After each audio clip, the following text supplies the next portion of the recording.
Car Doctor of Washington, Iowa. No matter who Frankensteined it, they can fix and clean and customize it. Griner Auto Body of Washington, Iowa, using state-of-the-art techniques and decades of experience to get your car back on the road after an accident. Wayland State Bank, over 90 years of being community-minded, just like you. Located in Wayland, Winfield, and Mount Pleasant. McDonald Boneyard in Keota for all of your farm machinery and auto recycling needs. Hinshaw Trailer Sales in Richland, Iowa. They fix what they sell and don't in their full-time repair shop. Girling Repair of Winfield, Iowa. If your mower is dead, call Fred, your Husqvarna and Aaron's dealer. B&B Propane and the family of jet stops located in Burlington, Salem Stub, New London, West Point, Denmark, Houghton, Bonaparte, Milton, Fairfield, and Burlington present Southeast Iowa Today. I'm John Bain, author of Christie's Journey, The Beat Goes On, and your host. As you notice, I've got a little yellow band around my arm because on today's episode, I go to the Knights of Columbus Hall in Washington, Iowa for the Impact Life blood drive. And while I'm donating blood, I talk to phlebotomist, did I say that right? Ali Ramirez, and then I talk to Executive Director Chris Chastow. So here I am with Ali. She is with Impact Life, and she is the lady who has hooked up the needle to my arm and allowing me to do my pint donation here of whole blood. Mm-hmm. And what do you have? How long have you been doing this, Allie? I've been doing this for 8 years. 8 years. Mm-hmm. Well, I have to tell you, this is my 119th donation today. I'm just 1 pint shy of 15 gallons. And the way you stuck that needle in, you stuck that in with authority, and you knew what you were doing. And I'm bleeding the way I'm supposed to into that pouch down there. Oh, good. My supervisor is Matt Hibbard. Let him know. Okay. Don't need to raise. Well, you tell Matt, send him a link to this podcast. I will. And you tell him to watch it, and he'll hear my my testimony. Sounds good. Thank you. All right. Well, thank you. I'm going to let folks see this one more time. So, Allie, tell the viewers of Southeast Iowa Today how you became a vampire, otherwise known as a phlebotomist. I started working at Impact Life in January. It was Mississippi Valley back in the day. And because of Mississippi Valley, my partner's father was able to get transfusions. I can't do this on video. Was able to get transfusions. And he had like 5-6 extra years with his dad because of Impact Life. Wow. So everything that we do is local. We go to the DeGowan Center. We're supplying to Unity and Mercy and just about everywhere around the Midwest. But also when like Hawaii needs supplies, we're shipping that right over to them as well. Yeah, and unfortunately they are in serious need. Right now. Yeah. So what we do is amazing. We're constantly impacting lives, and that's why we call it Impact Life. And it's something that is really, it's not that hard for an individual like myself or the other folks that are here to be able to do this and donate. You just do a mini physical, I guess you would call it. They check your blood pressure, your iron level, your temperature, that sort of thing. Encourage you to drink lots of water before you come in so that this all flows good into the packet. But for a little bit of discomfort, you help a lot of people. I believe like 1 pint of blood can help 3 individuals. Is that? Well, so 1 pint of blood can help about 4 NICU babies. And then, so think of a motorcycle accident. That one patient in a motorcycle accident in the emergency room is going to need at least 10 units of blood. So that I need 10 donors to donate today to help that one motorcycle. And they pretty much have to be the same blood type except for... well, they have to be, yeah. Mm-hmm. Yeah. So they have to be compatible with that, right. Yeah. Wow. What else should I have asked you? I don't know. Lots of protein, and because it's 90 degrees right now, everyone's a sponge, so we need everybody to be drinking lots of water at least a week beforehand. Gotcha. Yeah. Well, I've been doing that. I appreciate you. All right. Yeah. Thanks, Allie. Chris, thanks so much for being on Southeast Iowa Today. Again, you were on an episode back in January, and that was audio, and now everybody gets to see you in person. Right. So this is wonderful. And we're here at the Knights of Columbus in Washington, Iowa for the blood drive. Yep. I just successfully donated my 119th pint. That's great. Triple digits. Yes, it's exciting. That's awesome. If I did the math right, one more, I'm at the 15-gallon mark. That's fantastic. Yeah. So tell me, I know you've told my audience before, but it's been a while. Tell me what you think about the donors in Washington and Washington County. Oh, sure. Well, I love talking about donors in Washington, so I like to give a good example. So I'm from Silvis, Illinois, so similar size town to Washington, within about 400 people. In a year's time, I did a comparison in 2018, so it's a few years old. Okay. But in a year's time, we collected 100 units in our community. In Silvis? Yes. Okay. And then by comparison, Washington the same year collected 1,000 units. So wow. It's insane. National average is about 5 to 7% of the planet donate. So in Washington, it's more like 20%. That's incredible. So yeah, rock star donors. Clearly, that's why I love coming and visiting drives here. I just have to say, way to go, Washington County. Yeah, exactly. Well, and Silvis is part of Rock Island County, Yes. which is part of the Quad Cities, and I mean, you're talking lots and lots of folks in that county. Right. And this is just the little town of Silvis. Okay. So not the whole county. Right. Otherwise, we'd maybe do a little bit better than 100. But Sure. Well, that's pretty amazing. it could be because I don't work with those drives. No. That could be. That could be. I'm just kidding. So I don't really work with any local groups. About as close as I have would be like Cedar County, Durant, Iowa, that area. So you're in Silvis and the stuff's going on, but you have to say, I got to head across the river. That's right. Okay. Exactly. Well, that's how For it works. 16 years, that's just kind of been the way it's. If you ever want to move into Iowa, we always welcome people who like to do that. Well, I mean, I went to the University of Iowa. I always think I should be like grandfathered in somehow. Yeah. Oh, definitely. I work in Iowa. I think I'm like an honorary Iowan. I just say, welcome, sister. Well, that's good. I mean, when I'm you're glad you're willing to have me. Oh, yes. Us Iowans, we love it when people come to our state and That's come to our right. communities and spend money and That's spend a little right. time and learn things about us. It's a great thing. I haven't made it to all 99 counties, but maybe about half. Well, as far as I know, you're not running for Senate I'm or not. president, No. so we can give you a I'm little good. pass on that. Okay, awesome. Now, as far as Impact Life goes, Yep. what do you find the most rewarding part of your job? Well, so my degree is in health education. Okay. So that is my favorite, is educating. So sometimes that's working with 8th or 10th graders in a middle school or high school environment, doing some blood typing when they're doing their unit on blood. Okay. So that's always fun, just because they're new, young. Some of them aren't even old enough to donate yet. And they probably have never even thought about it. No. So that's great. I mean, they're weirded out about just having a little finger stick, but then it's like a great science experiment. Right. So they love that. I love that. And then, having a chance to speak to service clubs, that's another big slice of what I do. And again, it's just sharing what Impact Life is doing. And then there's a lot of specific questions that people have about, well, can I donate if, X, Y, Z? And so always a great chance to just revisit that with people. And I think over time people forget it doesn't apply to them, it kind of goes in one ear and out the other. Right, Then right. like circumstances change and they're like, what did you say? Yeah. If I'm diabetic, can I? And I'm always like, yeah, you're good.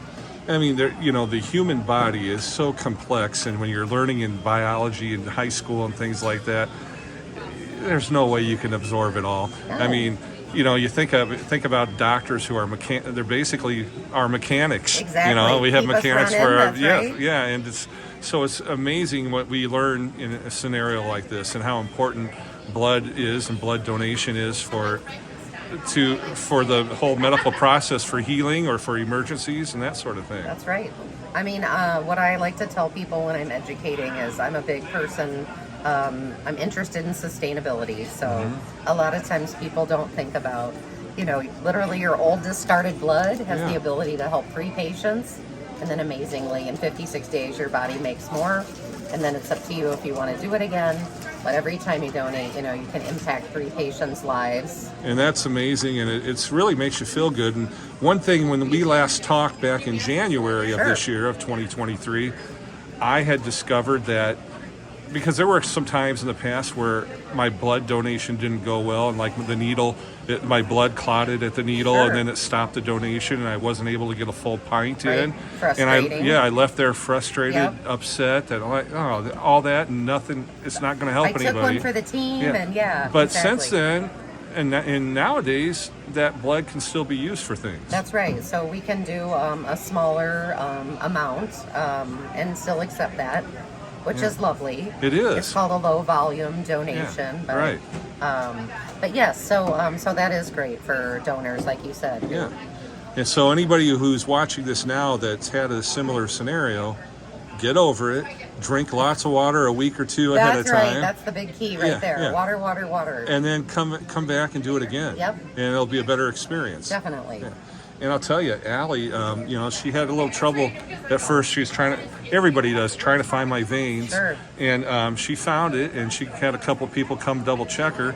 But you know what? She was full of confidence, and she just jabbed that needle right in and knew exactly what to do. And I did my part after that, and That's good. and it was wonderful. Just squeeze the ball and Yep.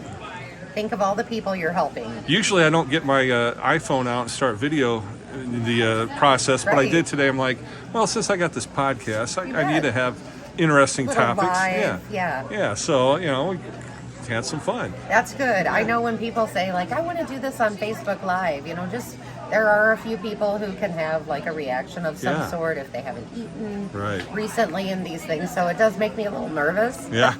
Well, I kind of figure after 119, I know You're what pretty used to the yeah, drill. Yeah, I know the drill. That's right. And if I wasn't feeling right, we wouldn't be able to doing what I'm doing right now. That's right. Yeah. Yeah. And I have to tell you folks that are watching, I didn't even realize Chris was the Chris that I talked to because we'd never met in person. That's right. And she was making sure that myself and other donors had plenty of water or soda or whatever we wanted, and sugar if we wanted, or chips. So you do everything. Well, I try. I love that I get to visit drives.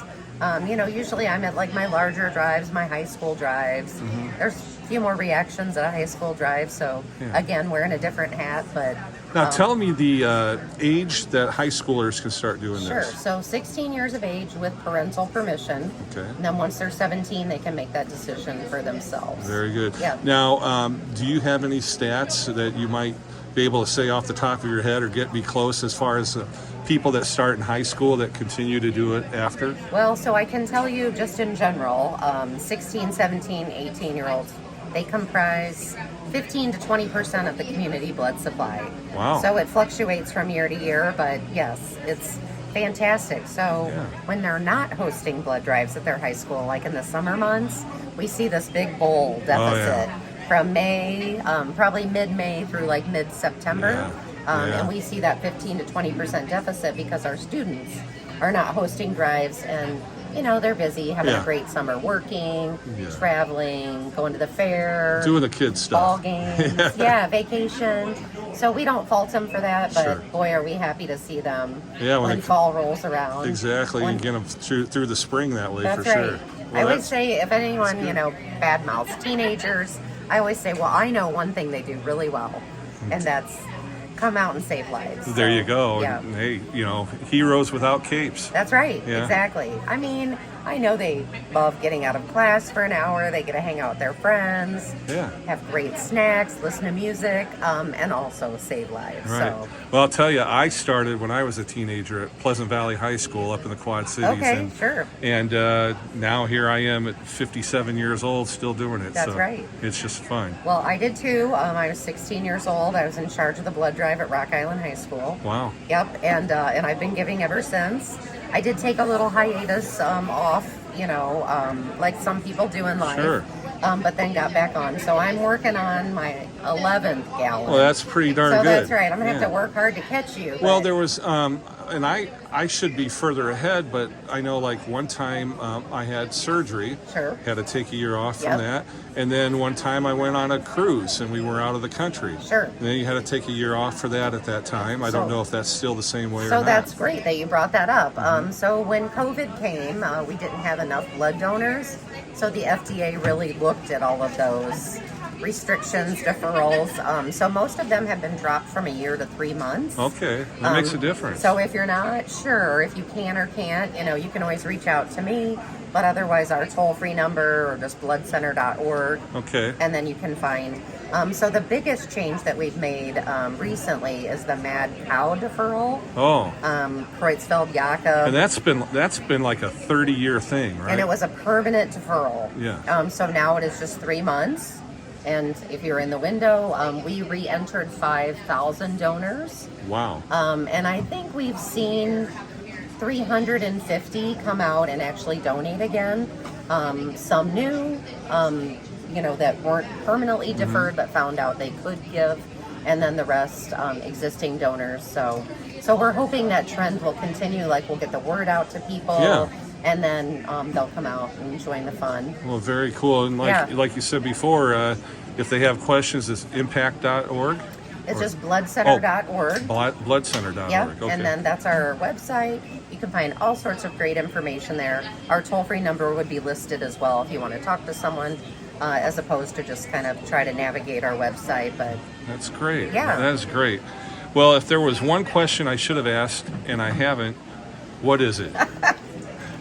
Well, we've covered a lot. I mean, in addition to the summer months, as that would be critical times of need, definitely as we're getting into the fall, then, Thanksgiving, Christmas, New Year's, even if it's in your top 10 list of like saving lives, donating blood, as we get into those holiday months, then we definitely see people are busy, loving on their family, shopping, traveling, all the things, and sadly, so then we don't see them.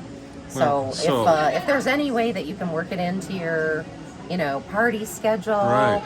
If you can come out, roll up your sleeve, try to help us with a donation. And remember, folks, eggnog is not what keeps you hydrated. You have to drink water. That's right. Yeah. That's right. You can have a little bit of eggnog, but you better have a lot more water. Yeah, yes. There you go. Yeah. Well, I really appreciate you being on the show today. It's been wonderful to meet you in person. Yeah, definitely. And I was going to say, there was one time when I was a teenager and I was first starting out on this, and I was out too late in the evening and went real early to donate, and I didn't do well, almost passed out at that point. The lady who was there that day says, blood donation is not always for everybody, but you could still help old people across the street. That's funny. But I understood what she said, and then you kind of man up and grow up a little bit. That's right. And you get her done. Got to eat your food, drink your water. Yes, all that is really important. And make sure to eat things that give you that iron. Eat the broccoli and the spinach and things like that. That's right. You have like a little piece of red meat, and then the broccoli and the green leafy vegetables will help you absorb more of that calcium. So that's a beautiful combination. All right. Well, Chris, thanks so much. Yeah. Thank you. Thank you to Chris Chastow and Ali Ramirez of Impact Life for being on this episode of Southeast Iowa Today, brought to you by Car Doctor, Griner Auto Body, Wayland State Bank, McDonald Boneyard, Hinshaw Trailer Sales, Girling Repair, B&B Propane, and the family of Jet Stops. I'm your host, John Bain. Stay friendly, Southeast Iowa.